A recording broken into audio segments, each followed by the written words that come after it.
qaybtii saddexaad hoobashadii saldaradii bariga i coronaro oo ah guddoomiyaha cusub ee caluula wuxuu boqor cusmaan u dhiibay warqad looga dan lahaa warqad loogu sheegayey inuu hubka dhigo isla dhiibo isla markaasna wuxuu saldarada kusoo qulqulhayay ciidamo talyaani ahaa markii ciidamadaasi isku dayeen inay ka soo degaan xaafuun waxaa rasaas ku furay ciidamadii saldarada kadibna waxaa halkaas ka qaraxay dagaal culus boqor cusmaan wuxuu isku dayay inuu wadahadal la furo boqorku wuu ku guul daraystay arrintaas waxaana dib u qarxay dagaalkii waxaa dowladda talyaanigu mar labaad amartay in boqorku isdhiibo si dadka loo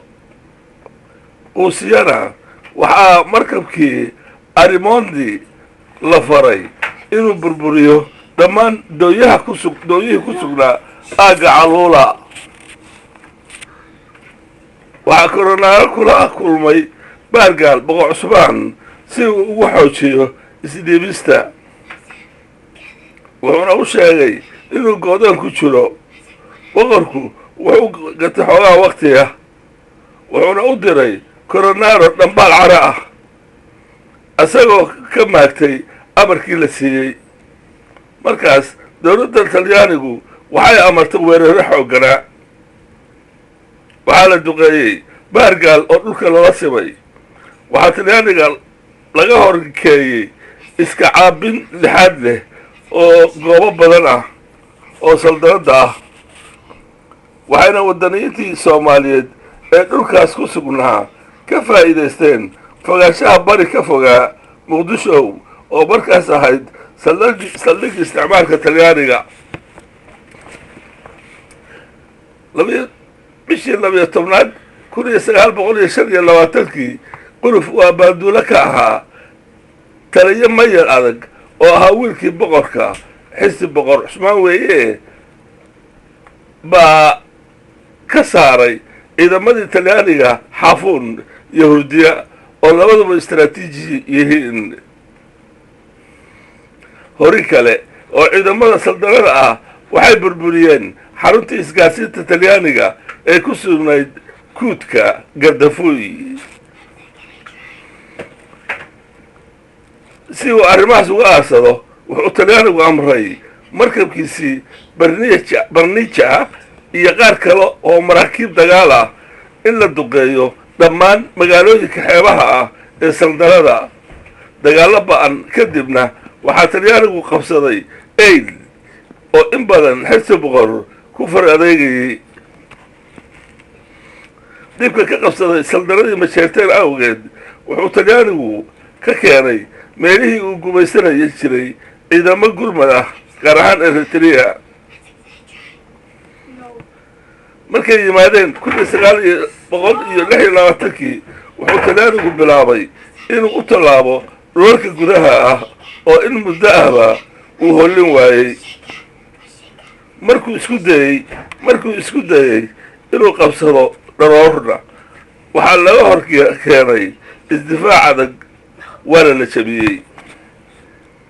waxay noqotay in difiici dib u eego qorshihiisii waayo muddo sanada oo uusan wax la harin buu ku guul daraystay ee qabsashadii saldanadii majeerteen isagoo weliba ka xiray marinada badda oo ay u soo mari lahayd ee sahaydii saldanada ee bilowgii 1926 ayaa aakhirkii wuxuu talyaanigu ka go'dooshay saldanada dhanka waqooyi oo ay u soo mari jirtay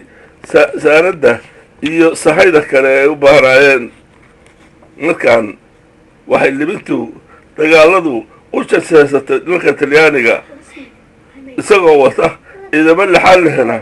wuxuu bilaabay inuu weeraro qaado wuxuuna qabsaday isku shuban oo ahayd wadnihii dhulka majeerteen waxaa si daran isugu dayay inuu kula loolamo isku shuba talyaaniga geesigay xirsi boqor kama salib keenin si loo niyad jabin dadkana waxaa maraakiibta dagaalku duqaynaysay dhammaan magaalooyinka xeebaha dhammaadkii 1927 wuxuu talyaanigu awooday inuu badi hantiyo saldanadii xirsi boqor iyo rag ku dhowaaba oo laga adkaaday waxay u gurteen dhanka Ethiopia way filayeen inay dib isaga soo abaabulaan hase yeeshee waxaa ku habsaday cudurka daacuunka waxaana halkaas ku absharmay ololihii uu loo yaaminayay haladkii xirsi boqor cusmaan maxamuud 2 sano oo dagaallo lagu rogmaday ah dad iyo duunyaba kadib wuxuu talyaanigu ka helay afjarkii mintidimadii saldanadii majeerteen nasasho boqor cusmaan wuxuu u baxsaday dhanka Somaliland dib baase loo soo laabay oo waxaa gacanta loo geliyey talyaaniga bishii 1927 baa lagu qabtay hurdiya xafladii isdhiibista halkaas oo boqor cusmaan u dhiibay seeftiisii difiji markii dambena waxaa boqorka loo masaafuriyey muqdisho burburintii saldanadii bariga iyo bartamaha iyo weliba ka adkaanshihii loolankii ka jiray banaadir kadib dhulka Soomaaliya ee talyaanigu wuxuu noqday dhab soo korortay ayay Soomaaliyeedna wuxuu noqday mid ku xiran naxariista gumaystayaasha